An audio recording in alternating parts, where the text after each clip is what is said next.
வலைத்தளங்கள் இருந்திருந்தால் அந்த நிலையை வேறு நடுவர் அவர்களே என்கின்ற பதிவினை சர்வேஸ்வரன் ஐயா அவர்களுக்கான தலைப்பாக கொடுத்து வருகின்றேன் என்கின்ற தலைப்புக்குள் அருந்ததி நிறுவனத்தின் மாற்று மோதிரத்தில் நான் நடத்துகின்ற இந்த தலைப்பு சமூக வலைத்தளங்கள் எங்களுக்கு பெருக்கமாயிருப்பது வரமா சாபமா, நன்மையா தீமையா, அதை பயன்படுத்துபவர்கள் நன்மையாக பயன்படுத்துகிறார்களா தீமையாக பயன்படுத்துகிறார்களா என்பது அல்ல கேள்வி.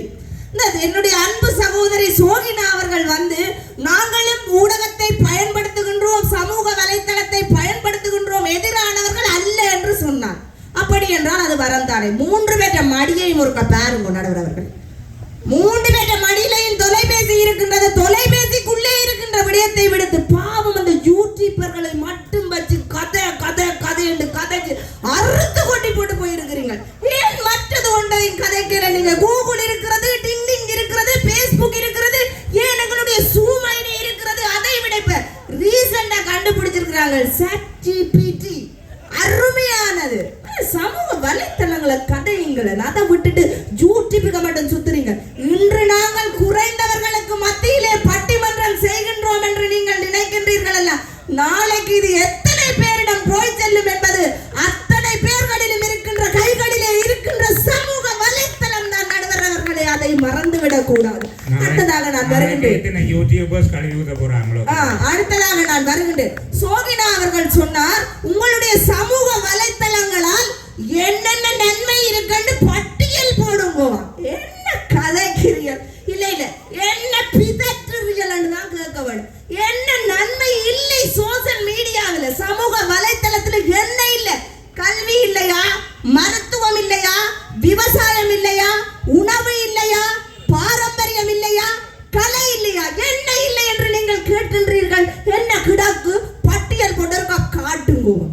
நீங்கள் எல்லாரும் 3 வயசு பிள்ளைக்கு போன கொடுத்து பழுதாக்குற விஷயத்தையும், நீங்கள் எல்லாம் 11 மணிக்கு ப்ரீநெட் கிடைச்ச பிறகு பார்க்கிற விஷயத்தையும் அதிஞ்ச கதைக்க கூடாது.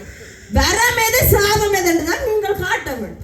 அடுத்தது என்னுடைய அன்பு சகோதரன் சஜீவன் வருவான், சொல்லுவான், அக்கா வந்தார், அருமையாக கதைத்தார், நன்றாக கத்தினார், ஆனால் ஒன்றும் கதைக்கவில்லைன்னு சொல்லுவான். ஆனா அவன் GS ஆயிருக்கிறான். கிராம உத்தியோகத்தர்கள் என்று சமூக வலைத்தளங்களில் படும் பாட்டுக்குள் இருந்து தப்பித்தவரும் அவர்தான். அப்படி தப்பிப்பதற்கு காரணமாக இருந்ததும் இந்த சமூக வலைத்தளம் தான். ஏனென்றால் இந்த 25,000 ரூபாய் கொடுப்பனவுக்கு ஒரு சமூக வலைத்தளத்திலே அனர்த்த முகாமைத்துவத்தை உருவாக்கி அதுக்குள்ள தான் சிக்கப்படக்கூடாது என்று நேர்த்தியான ஒரு வேலையை செய்கின்ற எனக்கு பிடித்தமான சகோதரன். அவனும் சமூக வலைத்தளத்தை குறை சொன்னா நடுவர் அவர்களே எவ்வளவு கவலையாக இருக்கும்.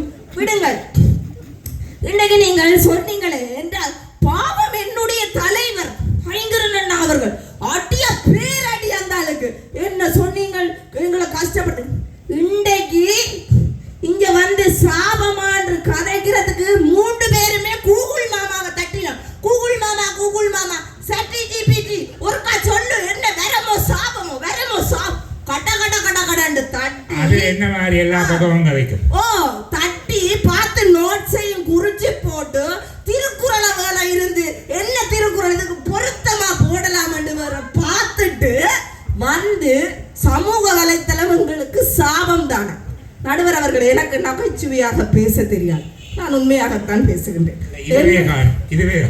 எங்களுடைய பண்பாடு இவர்கள் சொல்கிறார்கள் அல்லவா, நாங்கள் பண்பாட்டை தொலைந்து ஏதோ ஒரு சந்ததிக்கு போய்கொண்டிருக்கணும். இன்று அந்த பண்பாட்டிலே வேட்டி கட்டுகின்ற மரபினையும் சாரி உடுக்கின்ற மரபினையும் தெரியாத இளைஞர் சமூகத்திற்கும் வெளிநாட்டவர்களுக்கும் அற்புதமாக காட்டிக் கொண்டிருக்கின்றது இந்த யூடியூபர்ஸும்.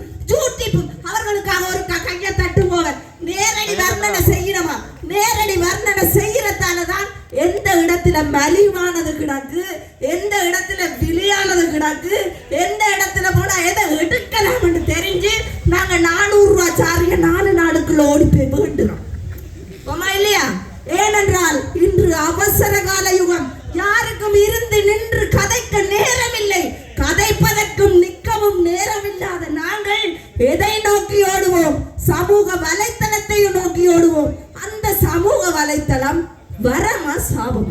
சாபம் வருபவர்கள் நீங்கள் இலக்கியத்தை எடுத்து காட்டினீர்கள்.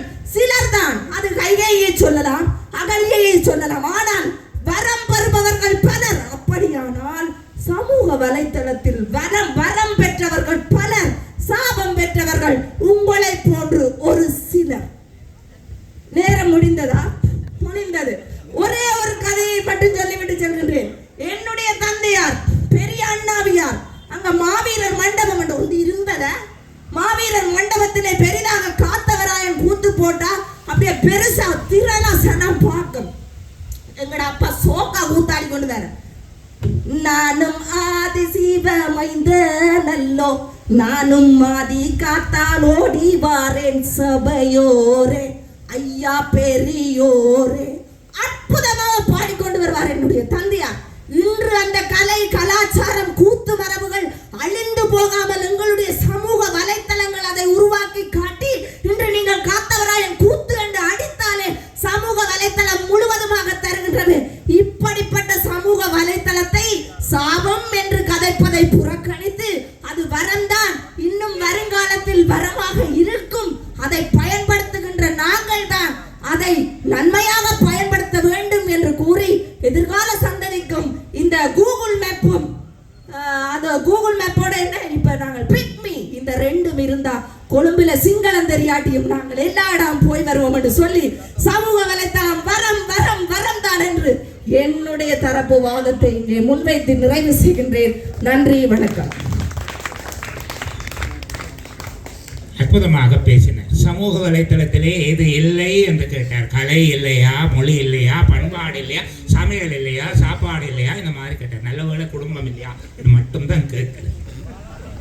அத்தனையும் இருக்கிறது. அழகாக பேசியிருக்கிறார், நிறைவாக பேசியிருக்கிறார். அவருக்கும் என்னுடைய வாழ்த்துக்கள்.